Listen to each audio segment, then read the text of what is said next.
नमस्कार दोस्तों, आपका YouTube चैनल मैथ्स लर्नर में एक बार फिर स्वागत करते हैं। ठीक है, आज जो मैं वीडियो लेके आया हूँ ये है रिगार्डिंग आपका वोकेबलरी सेक्शन। ठीक है, जो बहुत ही इंपॉर्टेंट रोल प्ले करता है एसएससी से रिलेटेड हर एक एग्जाम में या कोई भी सेंट्रल गवर्नमेंट का एग्जाम। ऐसा नहीं है कहीं पे भी कि जहाँ वोकेबलरी का कोई इंपॉर्टेंस ना हो, और डायरेक्टली और इनडायरेक्टली वो आपको बहुत चीज़ों में हेल्प करता है। आपको जितने भी अनसीन पैसेज होते हैं, क्लोज टेस्ट होता है, फिल इन द ब्लैंक्स होता है, और स्पेलिंग एरर, मिस्टेक, उन सब में आपको ये डेफिनेटली हेल्प करता है। तो इसको नेग्लेक्ट करना मतलब है कि आपको अपने आप को सिलेक्शन से दूर कर लेना। ठीक है, तो ये जो आपको आपकी स्क्रीन पे दिखाई दे रहे हैं कुछ वर्ड्स, ये पीडीएफ मैंने ली है qmaths.in वेबसाइट से।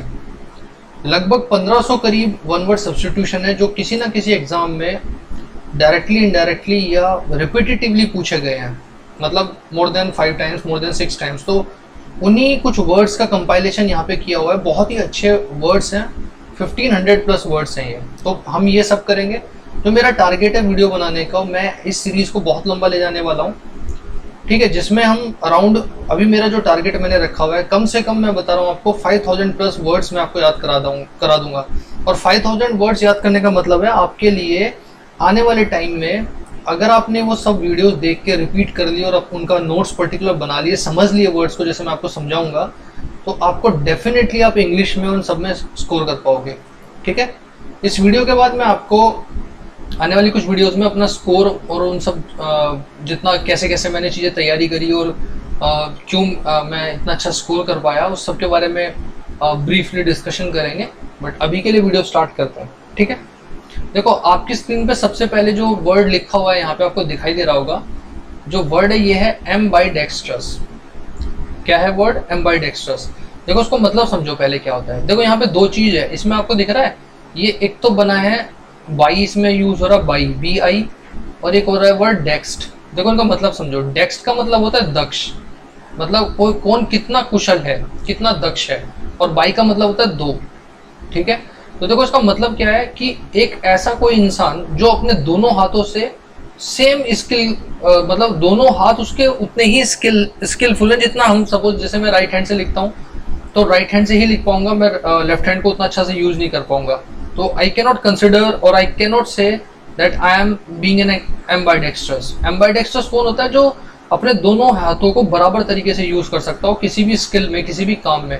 जैसे मैं इसका एग्जाम्पल आपको दे सकता हूँ। आपने मूवी देखी होगी थ्री इडियट्स मूवी के अंदर आपने देखा था वो प्रोफेसर दोनों हाथों से एक साथ लिखता रहता है, एक से लेफ्ट टू राइट, एक से राइट टू लेफ्ट लिखता रहता है।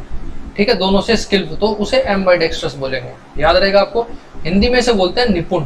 क्या बोलते हैं इसे हिंदी में? निपुण। और इंग्लिश में ये आएगा वहां पे equally skillful with each hand. आया समझ में? ठीक है, नेक्स्ट देखते हैं। एलिमनी। देखो एलिमनी क्या होता है? ये वर्ड ज्यादातर मूवीज वगैरह में आपने देखा होगा। क्या होता है कि जो हस्बैंड वाइफ हैं जो लीगली सेपरेटेड हो जाते हैं, मतलब जिनका किसी कारणवश जिनका सेपरेशन हो जाता है, जो अलग अलग हो जाते हैं, डाइवोर्स हो जाता है, जो भी कुछ है, लीगली सेपरेटेड मतलब with permission from the court. तो कोर्ट वहाँ पे एक बेसिकली एक वर्ड वहाँ पे यूज होता है। एलिमनी का मतलब होता है हस्बैंड जो है ना, वो अपनी वाइफ को एक तरीके से अलाउंस पे करता है। अलाउंस का मतलब होता है इतना खर्च बोलते हैं उसे, मतलब गुजारा भत्ता भी कह सकते हो आप, एक निर्वहन करने के लिए कि भाई वाइफ को दिया जाता है कि इतना पैसा जो है हस्बैंड एवरी मंथ या after every 2 month will definitely पे। तो एक ये लीगली सेपरेशन के बाद ये एक लाइबिलिटी होती है जो उसको पे करना होता है अपनी वाइफ को, तो उसे बोलते हैं एलिमनी। ठीक है, और हिंदी में इसका है निर्वाह व्यय। ठीक है, नेक्स्ट वर्ड है एनेक्डोट। देखो एनेक्डोट क्या होता है? एनेक्डोट होता है कि एक मतलब short but amusing story. Amusing का मतलब समझ रहे हो? अम्यूजिंग होता है जहाँ पे मतलब हंसी मजाक इन्वॉल्व हो, मतलब ऐसी कहानी जिसको आपको सुनोगे तो आप खुद प्रफुल्लित हो जाओगे सुन के, मतलब आपको अच्छा लगेगा। तो इस ऐसी किसी स्टोरी को, ऐसी शॉर्ट किस्से को, कहानी को हम एनेक्डोट बोलते हैं। इसको याद करने का तरीका बताता हूँ आपको। देखो इसको हिंदी में अगर आप देखोगे ना तो ये किस वर्ड से बन रहा है? अनेक डोट। अनेक डोट। तो जब बहुत सारे डोटों को मिला के, जब बहुत सारे डॉट को आपको मिला दोगे तो एक छोटा सा किस्सा तैयार हो जाएगा। ठीक है, तो उससे आपको याद रहेगा। देखो ये छोटी छोटी चीजें मैं बता रहा हूँ ना आपको, ये बहुत हेल्प करती हैं। ठीक है, जब बहुत सारे वर्ड्स आपके जहन में हो जाएंगे ना, आप लगभग 1500, 2000, 5000 वर्ड याद करोगे, तो एक कंफ्यूजन आना शुरू हो जाता है। मैं आपको अपना एक्सपीरियंस शेयर कर रहा हूँ यहाँ पे, इसलिए मैं ये चीजें छोटे छोटे लिंक आपको किसी भी वर्ड के लिए देता हूँ, क्योंकि ये लिंक आपको हेल्प करेगा उन 4 या 5 अलग वर्ड में से उस सही वाले वर्ड को पहचानने में। ठीक है, जो भी बैंक वगैरह की तैयारी करते हैं एसएससी की, वहाँ 5 ऑप्शन आते हैं, एसएससी में 4 आते हैं। ठीक है, नेक्स्ट वर्ड देखते हैं। The next word is anti room. Anti room क्या होता है? देखो, ये बेसिकली एक, इसको अगर हिंदी में बोलेंगे तो इसको बड़ा कमरा, बट होता क्या है देखो मैं आपको समझाता हूँ। जैसे सपोज कोई घर है, तो इस घर में अगर यहाँ पे एंट्रेंस रखा हुआ है, ये एंट्रेंस है एंटर करने के लिए, तो अंदर जाने के बाद यहाँ पे एक रूम बनाया हुआ है, यहाँ पे एक रूम बनाया हुआ है, इस तरीके से। लेकिन ये जो स्पेस जो खाली छोड़ा हुआ है ना, ये एक्चुअली में रूम नहीं है, बट ये एक लार्ज स्पेस है जो कि एंट्रेंस से अंदर घुसने के बाद आपको रिसेप्शन में मिल रहा है। ठीक है, तो इस तरह के रूम को बोलते हैं एंटी रूम। ANTEROOM, मतलब बड़ा स्पेस, एक बड़ा कमरा। कमरा की तरह नहीं होता है बेसिकली ये, बट एक बड़ा स्पेस होता है जो एंट्रेंस के में, आप एंट्रेंस में जैसे ही एंटर करते हैं वहां पे आपको ये मिलता है। समझ गए होंगे सब? ठीक है, इसे एंटी रूम बोलते हैं। नेक्स्ट है एनोडाइन। एनोडाइन क्या होता है? देखो, एनोडाइन होती है ऐसी मेडिसिन, ये कोई इंजेक्शन भी हो सकता है, ये कोई प्रॉपर ऐसी मेडिसिन हो सकती है जिसको आप कब लेते हो, कब यूज करोगे, जब किसी को कोई तकलीफ हो, कोई पेन हो रहा हो, मतलब एक तरीके से पेन किलर की तरह ये काम करती है। इसको एनोडाइन ही बोलते हैं। अगर मैं इसको अगला नाम दूं या इसका एक सिनोनिम बोलूं तो वो पेन किलर होती है, कोई ऐसी मेडिसिन जो पेन को कम करती है। ठीक है, उसे एनोडाइन बोलते हैं। और एडिक्टेड, आपको सब पता है एडिक्टेड होता है जो इंसान किसी भी चीज का आदी हो जाता है। मतलब सपोज आपको अगर आदत पड़ गई कि आपको गेम खेलना है, या एग्जांपल दो पबजी खेलना है, तो पबजी खेलते रहोगे दिन में 24 घंटे में से 18 घंटे, तो उसके लिए एक वर्ड हम बोलेंगे कि यू हैव बीन या you have become addicted to a particular game. ठीक है, तो किसी चीज पर डिपेंडेंट हो जाना, इंग्लिश में बोलेंगे one who has become dependent on something और ड्रग्स। और एडिक्टेड जरूरी नहीं किसी ड्रग के लिए या किसी चीज के लिए, एडिक्टेड कोई इंसान किसी भी चीज के लिए हो सकता है। ठीक है, वो ड्रग्स भी हो सकती हैं। ड्रग्स में मतलब यहाँ वो वाली ड्रग्स नहीं है, ड्रग्स में कोई नशा करने वाली चीजें भी हो सकती हैं, कोई दवाई भी हो सकती है, या कुछ भी ऐसा हो सकता है जिससे जिसका इंसान आदी होगा, जिसके बिना इंसान नहीं रह सकता, उसे बोलेंगे एडिक्टेड। नेक्स्ट होता है एडामेंट। एडामेंट क्या होता है? हड्डी। अगर मैं इसको हिंदी में बोलूँ ना, प्योर हिंदी में, तो हड्डी होता है जो हट करता है। हट करता है मतलब कि भाई कोई चीज डिसाइड कर ली कि करना है तो करना है, और अपने उस पर्टिकुलर जो उसने डिसाइड किया उस पर अटल रहता है, तो उसको एडामेंट बोलते हैं। ठीक है, very hard native crystal of carbon. देखो, इसने तो ये एक तरीके से इसका टिपिकल मीनिंग बता दिया। आपको पता है कार्बन जो होता है ना, हमारा कार्बन की काफी सारी फॉर्म्स होती हैं। उनमें से जो कार्बन की एक फॉर्म होती है डायमंड, होता है ना डायमंड, या मैं बोल सकता हूँ अगर टेक्निकल लैंग्वेज में बोलूँ तो एलोट्रॉप्स ऑफ कार्बन बोलते होंगे, जिनमें से एक कार्बन का एलोट्रॉप होता है डायमंड, और डायमंड को सबसे हार्डेस्ट फॉर्म बताया जाता है कार्बन की।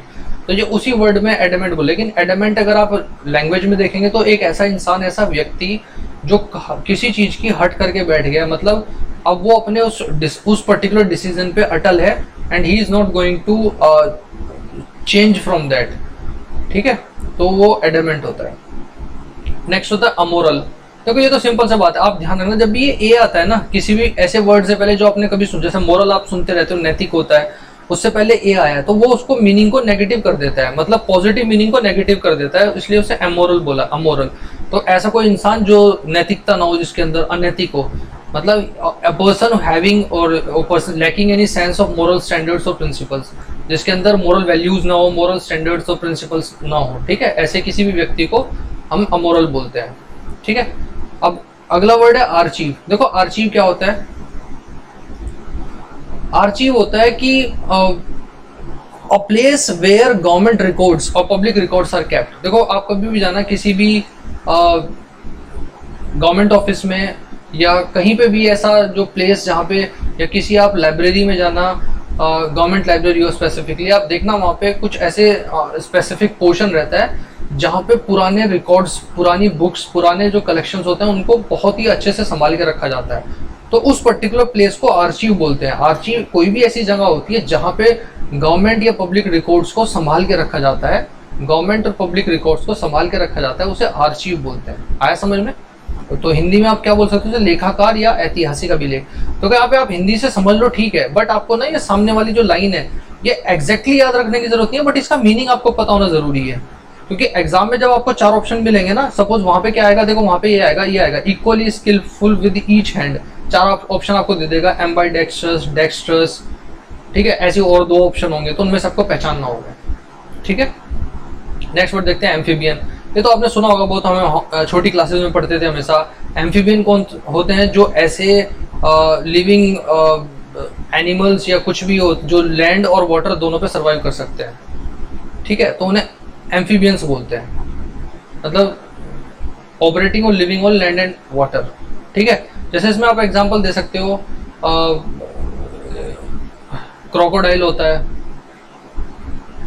ठीक है, और एक वो होता है ना, उसको क्या बोलते हैं, क्रैब होता है, क्रैब है ना, केकड़ा बोलते हैं हिंदी में, क्रोकोडाइल, क्रैब, और वेल वगैरह भी होती है, क्योंकि वो उस पर आ जाती है ना, सी करते हैं। तो एम्फीबियंस कौन से होते हैं? जो लैंड और वाटर दोनों जगह रह सकते हो, सर्वाइव कर सकते हो, उन्हें एम्फीबियंस बोलते हैं, हिंदी में बोलते हैं उभयचर, ठीक है। नेक्स्ट होता है एम्बिगुअस। अभी देखो यहाँ भी आपको 2 चीज समझनी है, बाई का मतलब 2 होता है, ठीक है, और बाई का मतलब 2, इससे समझो, इसका मतलब क्या होता है? एम्बिगुअस वर्ड होता है कि कोई भी ऐसी चीज जिसके 2 मीनिंग निकलते हो, और अगर किसी के 2 मीनिंग निकलेंगे तो कौन सा मीनिंग सही है ये आपको समझ में आएगा? नहीं आएगा, मतलब वो चीज अस्पष्ट हो जाएगी, वो चीज अस्पष्ट हो जाएगी और अनेकार्थी हो जाएगा वो, ठीक है। तो capable of being understood in either of 2 और मोर पॉसिबल सेंस, ठीक है, मतलब कोई भी ऐसी चीज जिसके आप डबल मीनिंग निकल के आएगा, जिसका तो वो कंफ्यूजिंग भी होता है, अस्पष्ट होता है, अनेकार्थी होता है, जिसके बहुत सारे मीनिंग निकल के आते हैं, तो उसको एम्बिगुअस बोलते हैं, ठीक है। एस्पिरेंट, आप सभी एस्पिरेंट है। एस्पिरेंट होता है जिसकी कोई आकांक्षा रहती है, उसी एस्पायर वर्ड से बना है ये। एक वर्ड होता है इंग्लिश का एस्पायर, EASPIR, एस्पायर होता है हमारी आकांक्षा है, हमारी आकांक्षा है, हमारी इच्छा है, ठीक है, उसी से बना है ये वर्ड एस्पिरेंट, ठीक है। तो एस्पिरेंट होता है जिसका एम्बिशन है फेम पाने के लिए, और हमारा फेम वेम तो पाने के लिए नहीं, हमारा जो मेन एम्बिशन है वो है सिलेक्शन पाने के लिए, तो इसलिए हम लोग को भी क्या बोला जाता है? हम लोग एस्पिरेंट है, आप सभी लोग एस्पिरेंट हैं, ठीक है। जो भी वीडियोस देख रहे हैं, जो कुछ वर्ड्स जानना चाह रहे हैं, समझ रहे हैं, कहीं ना कहीं डायरेक्टली इनडायरेक्टली उनका मेन ऑब्जेक्टिव या मोटिव क्या है कि एक अच्छी नौकरी पाना है, ठीक है। तो आप सभी को एक वर्ड एस्पिरेंट होता है। यहाँ पे देखो, अब ये सिंपल सा वर्ड है, ये भी कभी आया होगा, देखो अब ये 1 वर्ड में तो आया है, लेकिन मैं आपको बताता हूँ कहाँ गलती कर सकते हैं। देखो स्पेलिंग मिस्टेक में ऐसे देगा, ASPIRENT, ASPIRANT, ASPRIRAANT, इस टाइप से मीनिंग दे देगा, 4 और 4 आपको स्पेलिंग देगा, उनमें से एक सही वाली आपको फाइंड आउट करनी होगी। तो आपको स्पेलिंग भी पता होना चाहिए, RANT, इन सब में कंफ्यूज नहीं होना है, ठीक है। नेक्स्ट है आर्कियोलॉजी। आर्कियोलॉजी क्या होता है? देखो मैं आपको यहाँ से समझाता हूँ सिर्फ पूरे वर्ड को, इसका ये बना कहाँ से, इसमें कुछ रूट वर्ड्स भी इन्वॉल्व है, ठीक है। देखो समझो यहाँ से, आर्कियोलॉजी, लॉजी का मतलब होता है स्टडी करना किसी भी चीज का, लॉजी क्या होता है? स्टडी करना, ठीक है। और आर्किया मतलब होता है कि कोई पुरानी चीज, मतलब समथिंग जो मतलब दबी हुई चीजें जो होती हैं, जैसे ये पुरानी चीजें, मतलब the study of ancient things, जैसे कि टॉम्स होती हैं, बरीड टाउन्स होता है, जैसे आपने पढ़ा भी होगा इंडस वैली सिविलाइजेशन, या उसे बोलते हैं ना सिंधु घाटी सभ्यता, तो आप उसमें पढ़ोगे, उसमें सारी चीजें आती हैं, जैसे उसमें सिंधु घाटी सभ्यता में बहुत सारी उसमें साइट्स हैं, जैसे उसमें आपका हड़प्पा है, ठीक है, और मोहनजोदारो है, काफी है उसमें, आप देखना उसमें। तो वो उन सब साइट्स को कैसे डिस्कवर किया गया? जो आर्कियोलॉजिस्ट थे, मतलब person who used to study ancient things, उन्होंने वहाँ पे एक्सकेवेशन कराया, मतलब वहाँ पे खुदाई करवाई, और कुछ पुरानी चीजें मिली, जिससे उन्होंने मतलब उनको एक लिंक करके ये फाइंड आउट करने की कोशिश करी कि किस तरीके से पहले लोग रहते होंगे, किस टाइप का उनका कल्चर रहा होगा, क्या क्या चीजें वो फॉलो करते होंगे। तो वो सब काम आर्कियोलॉजिस्ट का होता है, और ठीक है, और उस स्टडी को जो वो करते हैं उसे बोलते हैं आर्कियोलॉजी, जिसको हिंदी में पुरातत्व विभाग या पुरातत्व विज्ञान भी होता है। और गवर्नमेंट ऑफ इंडिया ने इसके लिए ना आर्कियोलॉजी सर्वे ऑफ इंडिया बनाया हुआ, ASI करके है, ठीक है। इसका स्पेसिफिकली रिक्रूटमेंट होता है, आप लोग भी को भी हो सकता है, कुछ लोगों को कभी मौका मिल जाए इसमें काम करने का। आर्कियोलॉजिकल सर्वे ऑफ इंडिया कराता है, आर्कियोलॉजी डिपार्टमेंट है, वही रिक्रूट करता है, लेके LDC से लेके लेकिन ऊपर तक के जो पोस्ट होते हैं उनके लिए ASI रिक्रूटमेंट करता है और पोस्टिंग देता है उसी हिसाब से, ठीक है। और इन लोगों का मेन ऑब्जेक्टिव क्या है, मेन काम क्या है कि जितने भी हमारे पुराने जो क्या बोलते हैं महल हैं या पुरानी ऐसी चीजें हैं, ठीक है, उनके बारे में स्टडी करना, फाइंड आउट करना, और वो सब चीजें इनका बेसिकली काम होता है। और उनकी केयर टेकिंग भी यही करते हैं। जितनी भी आप जयपुर वगैरह में या कहीं पे भी किसी जगह जाओगे आप, राजस्थान में जितने भी ज़्यादा, सबसे ज़्यादा राजस्थान में मिलेंगे आपको जो महल वगैरह है पुराने, तो उनके जो केयर टेकर हैं वो यही आर्कियोलॉजिकल सर्वे ऑफ इंडिया ही होता है, उन्हीं के लोग होते हैं, गवर्नमेंट ऑफिशियल्स जो who usually takes care of these places. ठीक है, नेक्स्ट है आर्चर। आर्चर तो आपको पता है ये आर्चरी से बना है।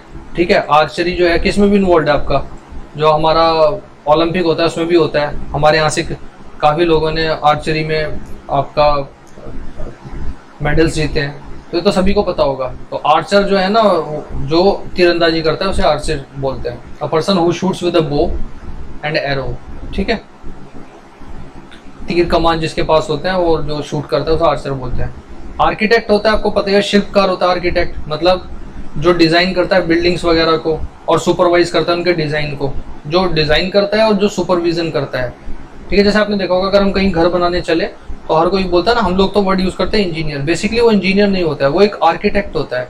आर्किटेक्ट का काम क्या होता है, वो हमें डिज़ाइन बताता है कि भाई यहाँ पे ये रूम होना चाहिए, यहाँ पे ये होना चाहिए, इसके ऊपर छत होगी, और वो एक डिफरेंट मतलब घर बनने से पहले हमें एक उसका मतलब आने वाले टाइम में उसका क्या व्यू रहेगा और कैसे उसकी कंस्ट्रक्शन होनी है, उसका एक हमें मतलब एक खाका बना के देता है। तो वो काम होता है शिल्पकार का, जिसे आर्किटेक्ट बोलते हैं। और ये आर्किटेक्ट तो मैंने, ये शिल्पकार कौन, उसे भी आर्किटेक्ट बोलोगे जो कोई चीज़ हैंडमेड चीज़ें बनाता है, हैंडीक्राफ्ट जो आइटम्स होते हैं ना, तो हैंडीक्राफ्ट आइटम्स को बनाने वाला वो तो हैंडीक्राफ्ट वाले हो ही गए। ठीक है, लेकिन आर्किटेक्ट बेसिकली स्पेसिफिकली जो बिल्डिंग से रिलेटेड या कोई ऐसा प्लेस हो, मतलब ऐसी कोई जगह हो जहाँ पे कोई कंस्ट्रक्शन से रिलेटेड काम करना हो, तो उन सबसे रिलेटेड जो काम करता है वो आर्किटेक्ट का काम होता है। ठीक है, तो आर्किटेक्ट और हैंडीक्राफ्ट दोनों में डिफरेंस आपको पता होना चाहिए। अभी के लिए 15 वर्ड्स हैं, आपको इन सबको रिवाइज करना है, उसका अच्छे से पढ़ना है, जो मैंने आपको समझाया है इसको रिवाइज करते रहना, समझना है। ठीक है, मिलते हैं फिर नेक्स्ट वीडियो में अगले फिर 15 वर्ड्स के साथ। तब तक के लिए सभी को, आप सभी को good luck for your exams and keep studying hard. Take care, good bye.